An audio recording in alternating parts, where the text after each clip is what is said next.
Greetings and thanks for joining me today. My name is Dr. Jeanette DeWint. I am a doctor of physical therapy and a medical wellness expert, but I am also a homeschooling mom. And together, my husband and I are home-based educators. That is how they classify us in our state when we are homeschooling both of our daughters. So as homeschool educators, we get to pick our curriculum. And we have chosen study.com to fulfill the requirements of our curriculum because it is a one-stop shop to get the classes that we want our students to take. And we also get the grading, we get the dashboard with bonus questions, recommended worksheets, quizzes, and chapters. So what I want to do is actually just walk you through a class.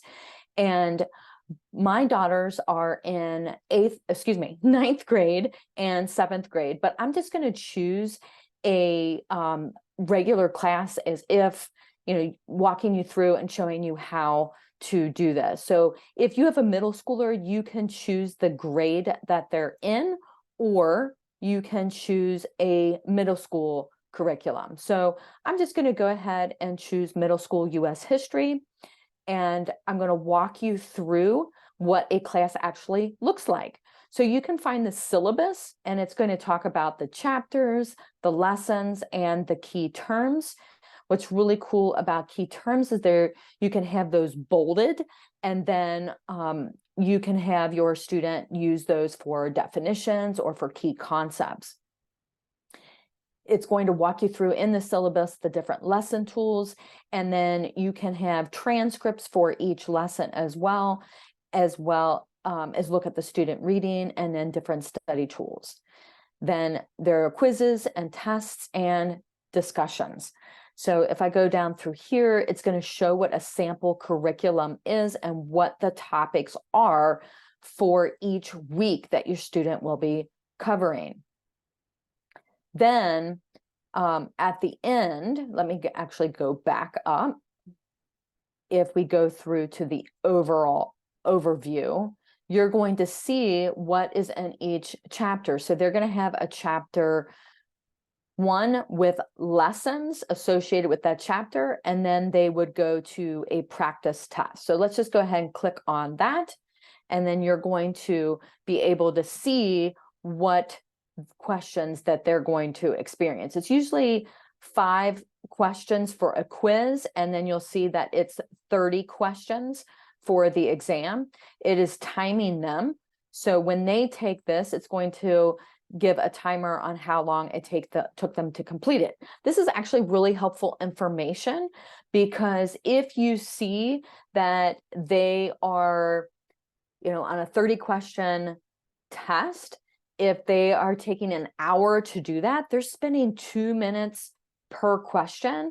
And if they're struggling because they really didn't study for it, they would be taking longer. So what we would want to see is maybe a minute for each question, maybe a minute to 20 seconds for each question. So this might take them about 30 minutes to get through, and that would be an appropriate time. If we see that they're taking 15 minutes and they're failing the test, they're rushing through that test and they haven't really studied for it. They're just clicking on it and trying to get through it versus actually learning the material first before sitting for the test. So for our students, what we have decided to tell our daughters is they have 2 attempts to complete the test.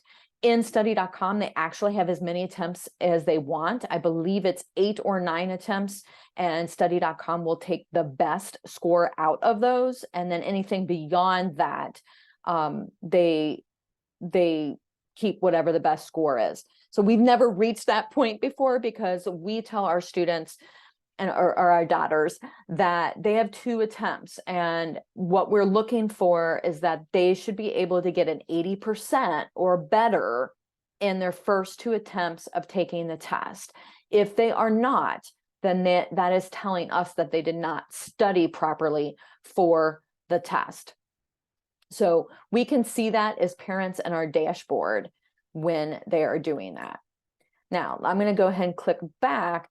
When your student is in their class, so if I had assigned this course, I would click assign, and then select the student that I want to assign the course to. I can also set a date of completion, and then study.com will basically calculate the weeks and what the student needs to accomplish per week within that time frame. So if it is a course that has 90 or less lessons, that's usually considered a semester course.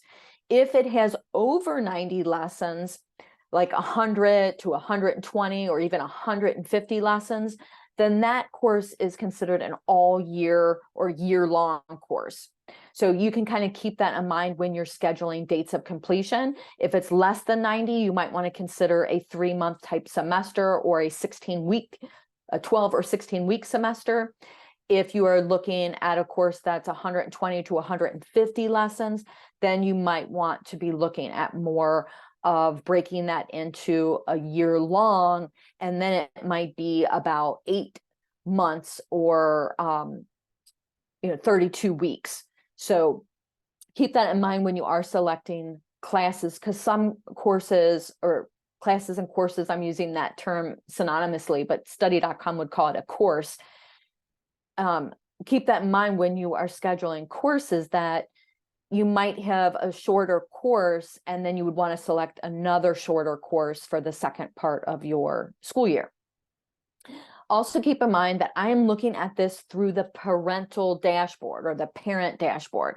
So what you are not seeing in here is the quizzes, and the student will be able to look at worksheets, and the worksheet is the quiz. And if your student is studying and keeping the quiz, then when they study for their chapter test, they can look back at those quizzes and use them to study for the test, which you can also print out. Keep in mind that if you print out the quiz and if you print out the test that your student is going to take and do offline, then if you want study.com to grade it, you will either need to digitally put that exam or the test scores, what your student put in, into study.com, or you will need to have your student do it so that study.com tracks your grading for you. That's the simplest way. What my students do is they print out the quiz or the worksheet, they study that. We actually have them create flashcards for their studying, and then they study through that, and then they take the test digitally. And that way we're not doing work twice, but that's up to you. Some parents want more of an offline experience, and if that is you, then you can print out all of these transcripts. I'll open up this here, and actually you can see the quiz here. So here it's reminding me that I'm viewing this as a parent account. In order to see what my student is doing, I'd have to log into the student account. But you can print out the transcript of the lesson. So that would be printing all of this out. You can see the keywords or the concepts, and you can print the lesson. Then what you can also do is go to fill in the blank transcript, and it's going to remove those keywords. If you want them back in, then you can do show bolded terms, and it'll put them back in. If you wanted the student to do that, then you would hide them, and then your student would have to fill in the blank for that. So that's a really nice feature to help with studying. And then after, they would take the quiz, and the quiz can also be printed out, and then you can print the answers and grade it manually, or you can have your student take the quiz in study.com so that it's grading it automatically through study.com, which is the easiest way, and that's what we often will do. If they need help, then this is where you can go for frequently asked questions or for customer support. And then the course here is just going to show you the summary of it. And then you can always view your chapters and individual lessons in the right margin. To go back to the video and the transcript, your student would watch the video, and they would also go through the transcript. What's nice on this is you as the parent can view what your student has done. So I'll take a look at my 7th grader, and I'll just go in. So this is where study.com is tracking their grades based on what they're doing. And I haven't been in here in the past week, but this is where I can watch. So this is what I was talking about. I can see she scored a 60 out of 100 on her first lesson. She watched the video. It tells me she did not study well enough, but she took it a second time and she scored a 100. So that tells me that she went back, she reviewed what her mistakes were, and she took the quiz again, and then she got a much better grade. So I'm just going to look in here again.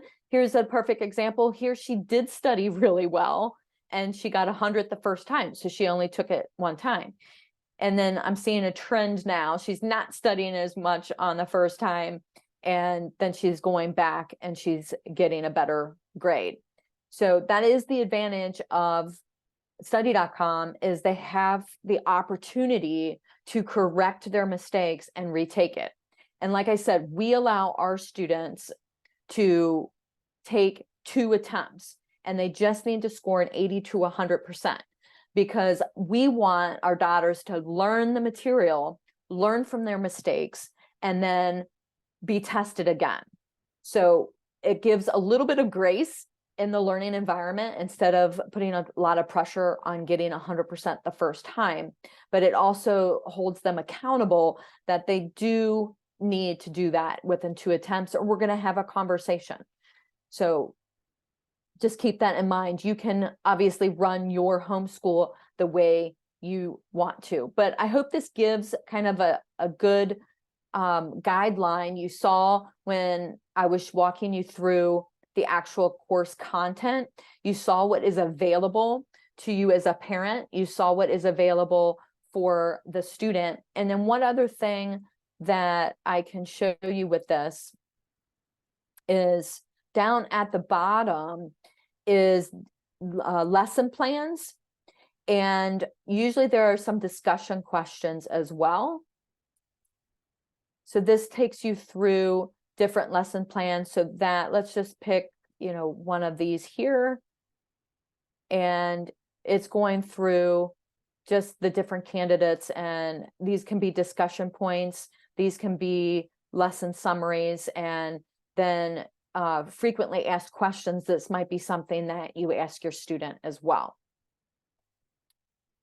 So I hope that you find that this is helpful, maybe actually showing you what a curriculum looks like inside of a course, because if you aren't logged in, you don't have an account yet, you don't always know what that looks like. So this can be helpful in helping you make a more educated decision about what you want to do. So if you have questions, go ahead and drop them in the comments below, and I'll be happy to reach back out and answer those. Thanks a lot.